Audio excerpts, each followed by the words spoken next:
eu quero convidar vocês para o nosso último bloco aqui, o nosso último espaço, onde cada uma traz aqui uma dica, seja um livro, um filme, um podcast, um exercício prático, talvez, que vá ajudar essa dona e todas as demais donas que vão ouvir esse conteúdo na sua vida prática. Quero começar aqui com Vanessa. Vanessa, dicas?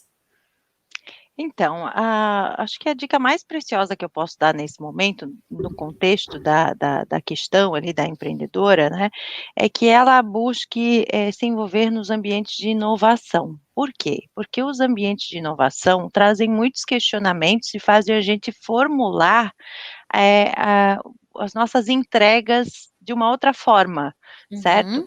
Porque quando a gente fala de inovação, tem uma pegadinha, a gente é induzida a pensar em tecnologia. Então, uma prestadora de serviço, como, né, uma advogada, um escritório de advocacia, pode ser induzido ao erro pensando assim, não, mas inovação não é para mim. Inclusive, pode ter medo da inovação, porque vai dizer assim, não, está vindo aí inteligência artificial substituir a minha função. Não, a inteligência artificial só vai substituir a mão de obra, a mente de obra continua sendo necessária, né? E máquina alguma vai fazer isso por nós. Então, quando a gente fala de inovação, a gente tem vários tipos de inovação. Existe inovação em processo, em atendimento, em relacionamento com o cliente, né? Existem vários tipos de inovação. Então, participar de ambientes, né, do ecossistema da inovação pode ser um caminho econômico, prático e muito vantajoso. Então, essa é a dica mais valiosa que eu posso dar, pensando, né, que há formas dessa pessoa inovar. Eu até anotei algumas possibilidades aqui, né? Por exemplo, cursos, por que não? Vender conhecimento, mas assim, o medo da rejeição que ela tem no final é por falta de um mapeamento, porque num ambiente de inovação, a primeira coisa que a gente faz é consultar o nosso público. Então, quem é meu cliente? Quem é meu avatar? Quem é a persona com quem, né, eu mais me identifico? E o que eles realmente querem? Qual que é a dor?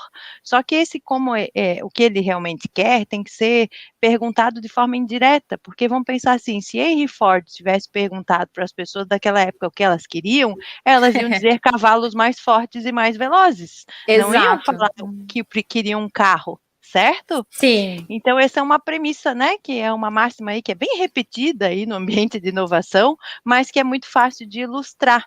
Então, perguntar para os clientes, né, o que mais te aflige hoje, o que faria você aumentar teu número de horas aí com a gente, o que faria você contratar o assessoria jurídica como serviço, como assinatura, de repente, já pensou ter X horas por mês disponível, sem pagar a mais, mas tendo um valor previsível pago ali mês a mês, e podendo contar comigo, daí na hora que você precisar me acionar? Então, existem inúmeras formas, tá? Por isso, frequentar um ambiente de inovação pode ajudar bastante. Muito legal, muito legal. Vanessa, aproveitando aí a tua colocação, eu quero fazer uma pergunta bem prática, né? Aonde que ela acha esses ambientes de inovação? Ótimo. Existe uma entidade aqui de Santa Catarina que está avançando para todo o Brasil, que chama-se Co-Creation Lab.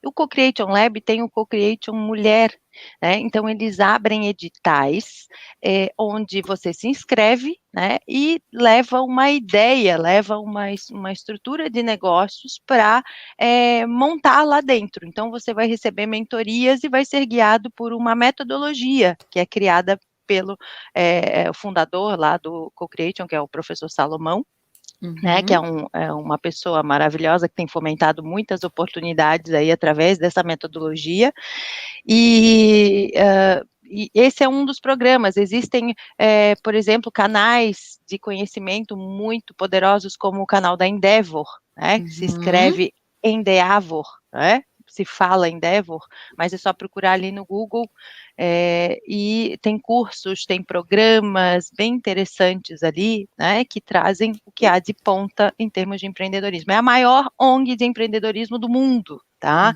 Então, é conteúdo realmente maravilhoso.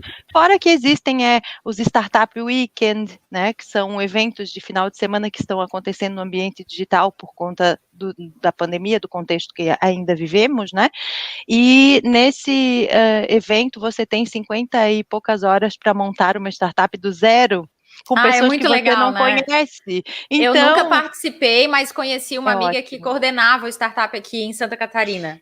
É uma excelente experiência, porque você vê que em 50 e poucas horas dá para fazer tudo que se faz lá dentro, quanto você pode fazer levando aquilo para o teu dia a dia, Muito tá? legal.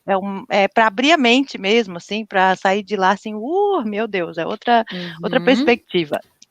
Muito bom, obrigada pelas dicas. Imagina. Marinês, quais são as tuas dicas para essa dona que nos mandou essa mensagem e para as demais que estão nos acompanhando com esse mesmo dilema? Tá. Primeiro, reconhecer que sozinha ela não dá conta, ela tem mais 5 pessoas na equipe. E o quanto que ela está ouvindo essas outras pessoas. Como eu falei, ela tem engajamento na equipe, ela está ouvindo todo mundo para ver o que cada um tem a contribuir. Então, primeiro, reconhecer que ela não precisa centralizar e resolver tudo sozinha. Identificar com clareza qual é o objetivo dela, o que realmente ela quer dentro dessa empresa. E um alerta que eu dou também é porque as pessoas só falam em objetivo e resultado. E poucos falam no processo, e o processo ele é tão importante para conseguir um bom resultado. É aquela história, né? Você pode fazer um bolo e curtir desde a hora que você compra os ingredientes, você não precisa só pensar no bolo pronto, você pode curtir lá, fazer o bolo, você não precisa só pensar nele pronto, né? O processo é igual uma festa, né? Tão gostoso quando você você tá dentro do processo até chegar o resultado que é o dia da festa. Então, identificar resultados, olhar para os processos, o que eles estão fazendo, não os processos lá da advogada, né, o processo ali do trabalho, qual o resultado que realmente ela quer com essa empresa.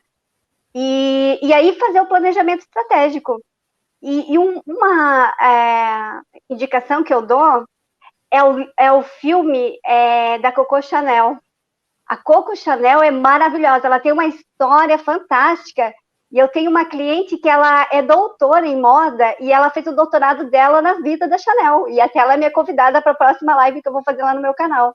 Então, a história da Coco Chanel, gente, vocês vão se apaixonar, porque ela tem muito para ensinar. Muito, muito, porque ela começou numa época de guerra. Então, é bem interessante a história dela. Então, essas dicas que eu dou. Ai, muito legal. Quem quiser acompanhar, a Marlise vai estar lá, no máximo em 20 dias, 25 dias, vai estar a história da Chanel lá no meu canal. Ah, muito bom. Não assisti ainda esse filme, documentário, então vou procurar aqui também para assistir. Obrigada pela dica, Marinês. A minha dica para você que é dona de negócio ou que quer se tornar é esse livro aqui que eu estou lendo.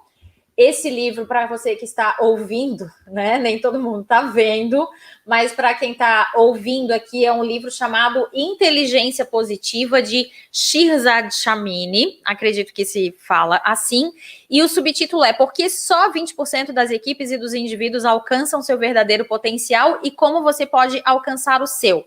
Ele trata dos sabotadores, então ele apresenta uma série de sabotadores, tem um teste de sabotadores dentro dele, você pode fazer.